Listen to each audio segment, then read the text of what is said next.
करेंगे बच्चों mental math कक्षा 7 का अगला भाग। मैं हूं हरी सर और आप देख रहे हैं मेरा YouTube channel maths with Hari sir special Hindi medium के बच्चों के लिए। तो बच्चों चलते हैं अगले भाग पर। प्रश्न नंबर 10 से हम करने वाले हैं क्या कहता है, और इस सीरीज में हम कर रहे हैं अध्याय नंबर 3 आंकड़ों का प्रबंधन। ठीक है, देखो यहाँ पर बच्चों मैंने पहले से लिख के रखे हुए हैं और इनको हम करते हैं एक एक करके। यहाँ पर सबसे पहले प्रश्न नंबर 10 हम हल करने वाले हैं। और प्रश्न नंबर 10 क्या कहता है पहले पढ़ लेते। x जमा 2 x जमा 4 x जमा 6 का माध्य 15 है, तो x का मान ज्ञात करो। बहुत ही आसान है। तो माध्य ज्ञात करने के लिए बेसिक चीज क्या होती है कि जो भी आंकड़े दिए हुए हैं उनको जमा कर दो, और जितनी बार दिए हुए यानी 1 2 3 3 बार दिए तो इसको 3 से भाग कर दो, और यहाँ पर माध्य दिया तो माध्य इधर लिख दो बराबर माध्य। ठीक है, अब x को अलग जमा कर लीजिए। वह 1 2 3 3x हो गया बच्चों, और खाली अंक कितने हो 6 और 4 10 और 2 12 इस तरीके से, और 15 3 इधर भाग में यहाँ पर आकर किस में आ जाएगा, ये गुणा में आ जाएगा।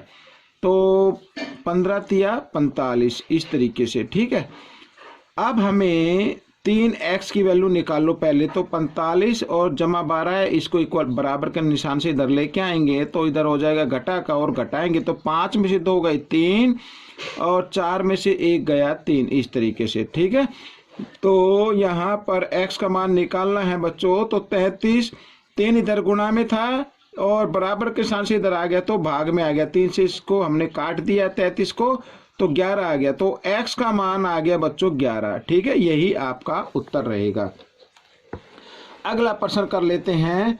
यहाँ पर प्रश्न नंबर 11 क्या कहता है, निम्न आंकड़ों का परिसर ज्ञात कीजिए। और यहाँ पर ये आंकड़े दिए हुए हैं बच्चों। परिसर होता क्या है, सबसे बड़ा अंक घटा सबसे छोटा अंक। अब सबसे बड़ा अंक देखते हैं 21 6 17 18 12 8 4 13। सबसे बड़ा अंक तो है 21, और इसमें से घटा देंगे सबसे छोटा अंक है बच्चों 4। ठीक है ना, तो ये घटा लेते हैं। अब 21 में से 4 घटा दो, आपको कितना आएगा बच्चों, यहाँ पर 17 आ जाएगा। तो ये आपका परिसर आ गया, आंकड़ों का परिसर आ गया। ठीक है, याद रखना बड़े अंक में से सबसे छोटा अंक घटा देना है तो आपका आंकड़ों का परिसर आ जाएगा। अगला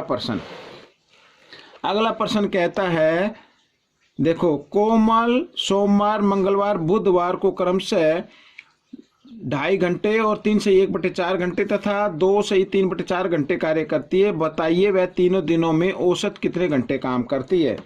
बहुत ही आसान है। तो सबसे पहले आप इसको किस में बदल ले, भिन्न में बदल ले। 2 दूनी 4 और 1 5/2। ठीक है, ये और जमा इसको भी भिन्न में बदल लेते हैं। 4 तिया 12 और 1 13/4। ठीक है, जमा 4 दूनी 8 और 3 11 11/4। इसको आप कर लो जमा, या ये कितने हो गए देखो 3 हो गए ना। तो माध्य ज्ञात करना है तो इसको कर देना 3 से भाग ऐसे। ठीक है, इसके नीचे आप 1 मान सकते हो। आइए 4 4 और 2 का हमें लेना है लघुत्तम। तो बड़ा अंक अगर छोटे अंक से भाग हो जाता है तो बड़े अंक जो होगा वही आपका लघुत्तम होता है। ठीक है, अब इस 4 को 2 से कर देना भाग, 2 का पाड़ा चलेगा 2 पे, उस 2 को 5 से कर देना गुणा इस तरीके से।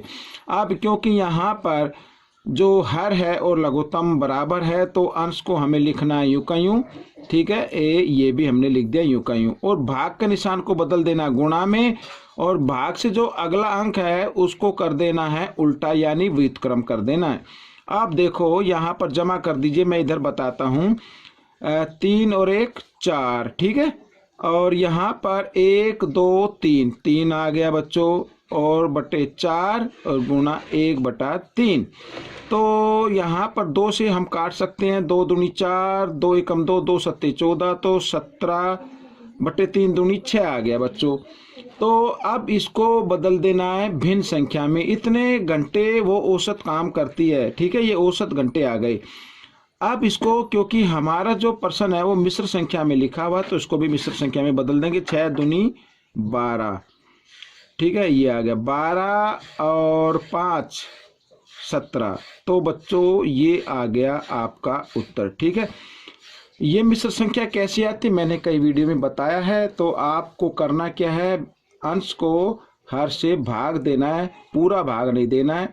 देखो 6 दूनी 12, ये आ गया ना। तो ये जो उत्तर है इसको बनाना है होल नंबर यानी पूर्ण संख्या, और शेष को बना देना है अंश, और जिससे हम भाग करें उसको बना देना हर। आइए अगला प्रश्न कर लेते हैं। प्रश्न नंबर 13 लिखा है, एक कक्षा में 20 विद्यार्थियों का भार 48 किलोग्राम है। कक्षा में 2 नए विद्यार्थी आते हैं जिनका भार क्रमशः 60 किलोग्राम तथा 58 किलोग्राम है। अब कक्षा में विद्यार्थियों का औसत भार कितना होगा? तो सबसे पहले आपको क्या कर लेना है, 20 विद्यार्थियों का भार का ये दिया हुआ ना, ये क्या है, औसत है बच्चों ये यहाँ पर, ठीक है। तो कुल भार कितना होगा, तो हम क्या कर देते हैं, गुणा कर देते हैं।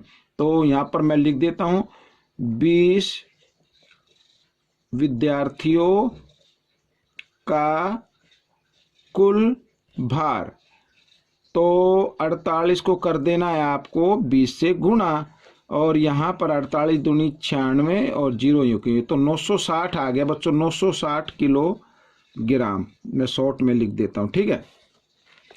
अब यहाँ पर कहा है कि कक्षा में 2 विद्यार्थी आते हैं जिनका भार 60 और 58 किलोग्राम है। तो इनका भी निकाल लेते हैं कुल भार। 2 विद्यार्थियों का कुल भार कितना होगा, दोनों को जमा कर दो आप, तो 60 और 58, तो 8 तो यूं का यूं आ जाएगा, और 6 और 5 11, तो 118 किलोग्राम आ गया बच्चों, ठीक है। अब देखो 20 का तो ये 960 आ गया, और 2 का आ गया 118, तो 22 विद्यार्थियों का कुल भार कितना आ जाएगा, जमा कर लीजिए। 0 और 8, 8 का 8 आएगा, 6 और 1 7, 9 और 1 10। अब ये कितने का आ गया, 22 विद्यार्थियों का कुल भार आ गया बच्चों ये यहाँ पर, ठीक है। तो अब क्या करना है, औसत भार निकालने के लिए इस कुल भार को आपको कर देना है 22 से भाग कर देना है, ठीक है। आइए कर लेते हैं। तो यहाँ पर देखते हैं इस तरीके से, जी हाँ 11 से हो जाएगा। आप चाहे तो 2 से भी कर सकते हैं, 2 एकम 2, 2 एकम 2, यहाँ पर 2 पंजे 10, ठीक है, 2 तिया 6 और 2 नीम 18, ठीक है। तो अब हमें करना क्या है, अब आप चाहे तो 11 से कर लीजिए। 11 चौक 44 और 11 नीम 99, तो बच्चों 49 किलोग्राम ये औसत भार आ गया, यानी कि 22 विद्यार्थियों का औसत भार अब 49 किलोग्राम बनेगा। यही आपका उत्तर बन गया। आइए अब कर लेते हैं प्रश्न नंबर 14। तो प्रश्न नंबर 14 मैंने लिखा हुआ है इधर, आइए ये रहा। तो प्रश्न नंबर 14 को भी हल कर लेते हैं, बहुत ही आसान है। देखो क्या लिखा है, 24 के सभी गुणनखंडों का माध्य ज्ञात कीजिए।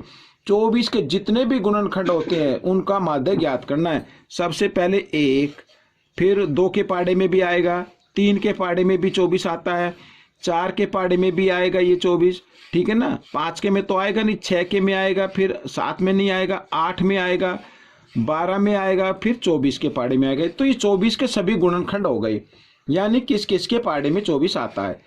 अब ये कितनी बार आया है, देखो इसको हम जमा कर लेते हैं। यहीं पे मैं इसको जमा का निशान लगा लेता हूं,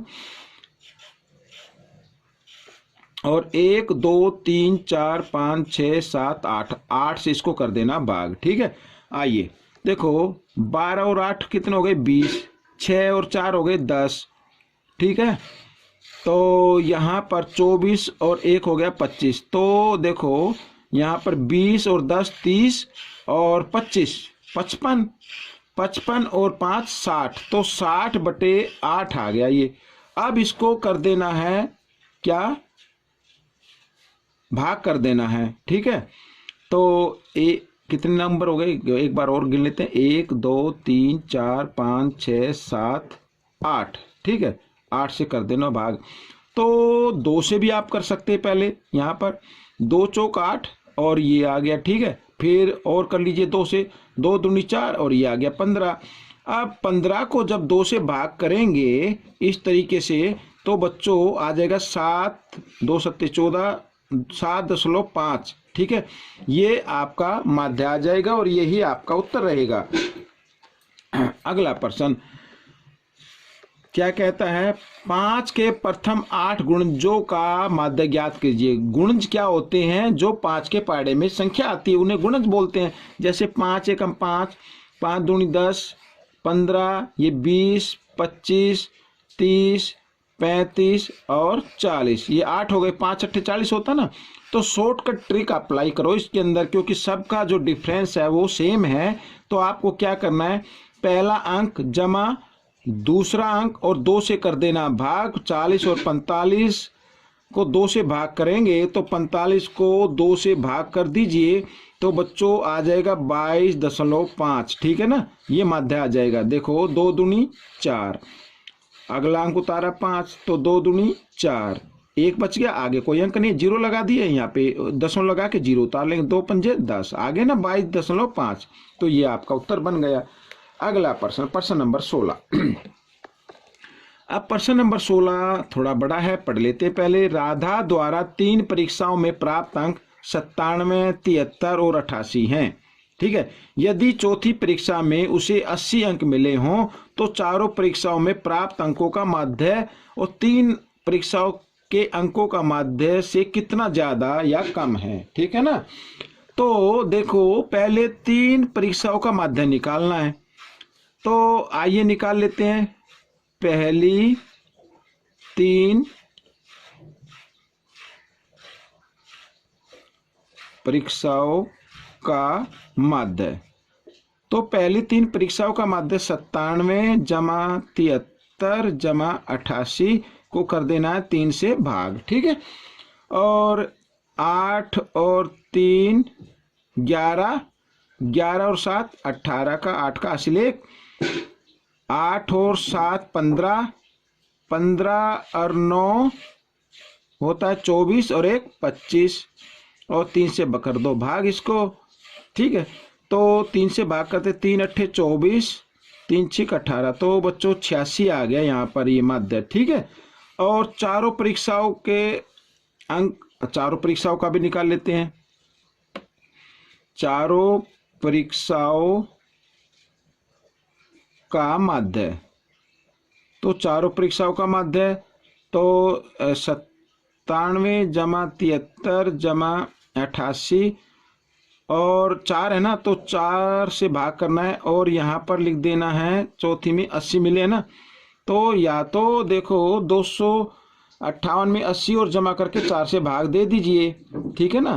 तो 80 भाई तीनों का योग कितना है, 258 है।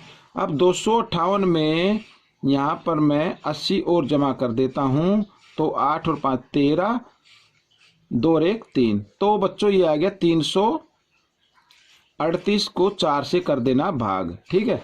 आइए 4 से भाग तो होगा नहीं पूरा ये, तो 2 से कर लेते, 2 दूनी 4, 2 एकम 2, 2 छिक 12, 2 नीम 18, ठीक है। 2 से इसको और भाग कर देते हैं बाद में, तो पूरा भाग करेंगे, 2 अट्ठे 16, ठीक है, ये हो गया। फिर 2 चौक 8 और 2 पंजे 10, ये आ गया। तो बच्चों यहाँ पर ये चारों जो परीक्षाओं का माध्य है और जो पहली 3 परीक्षाओं का माध्य, जो पहली 3 परीक्षाओं का माध्य है ना वो ज्यादा है, ठीक है ना। तो इसमें लिखा चारों परीक्षाओं में प्राप्त अंकों का माध्य 3 परीक्षाओं के अंकों के माध्य से कितना कम या ज्यादा, कम है।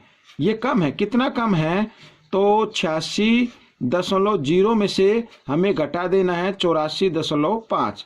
अब घटा दीजिए तो यहाँ पे आ जाएगा, यहाँ पे रह गया 5 में से 4 गया 1, तो 1.5 कम है। तो बच्चों ये आपका उत्तर बन गया। प्रश्न नंबर 17 बहुत ही ज़्यादा इम्पोर्टेंट है, आप इसे ध्यान से देखना बच्चों। देखो ऐसे प्रश्न कई बार पूछे जाते हैं। 4 संख्याओं का माध्य, माध्यक तथा बहुलक 8 है। यदि सबसे छोटी संख्या 7 है तो सभी संख्याएं ज्ञात करो। सबसे छोटी संख्या हो गई 7। अब इसमें बहुलक दिया हुआ है 8। बहुलक का मतलब होता है और संख्या कितनी है, कुल 4 हैं। तो इसका मतलब बहुलक अगर ये 8 है तो ये 8 ज्यादा बार आना चाहिए, कम से कम 2 बार तो आना चाहिए। तो यहाँ पर पूछा तीसरी सभी संख्या ज्ञात करनी है, ठीक है। तो सभी संख्या ज्ञात करो। तो 3 तो हो गई। तो चौथी संख्या हम मान लेते हैं इसमें x मान लीजिए आप। और क्या निकालना है, पहले आपको माध्य निकाल लीजिए। 1 2 3 4, तो इसको करना है 4 से भाग, लेकिन माध्य तो दिया हुआ है 8 है भाई। ये माध्य भी है, माध्यक भी है और बहुलक भी है, तो इस तरीके से ज्ञात कर लेते हैं। अब बच्चों यहाँ पर 4 भाग के रूप में, इधर आकर बराबर के तो गुणा के रूप में आ जाएगा। इनको जमा कर लेते हैं। 8 और 8 16 और 7 23। तो 23 जमा x बराबर, इधर जब ये 4 इधर गुणा में आएगा, 4 अट्ठे 32 में सीधा लिख देता हूँ। अब x का मान निकाल लीजिए। तो 32 और 23 इधर जमा, इधर आकर ये घटा हो गया। तो 32 में से आपको 23 घटा लेना है। तो 12 में से 3 गए बच्चों, कितना आएगा 9। तो सभी संख्या ज्ञात हो गई। एक तो ये 9 है, एक 7 है, 2 बार 8 है और ये 9 है, ठीक है। तो ये आपका उत्तर आ गया। सभी संख्याएं कौन सी होगी, 7, 2 बार है 8 और एक है 9, ठीक है। ये आपका उत्तर बन गया। तो बच्चों ये भाग भी आपका हल हो गया है। आपको ये कैसा लगा मुझे जरूर बताएं। हालांकि थोड़ा सा बड़ा हो गया, लेकिन इसे स्किप ना करें, पूरा देखें। मिलते हैं अगले पार्ट में, तब तक आप इसकी प्रैक्टिस करते रहिए। और मेरी वीडियो देखने के लिए आप सभी का धन्यवाद।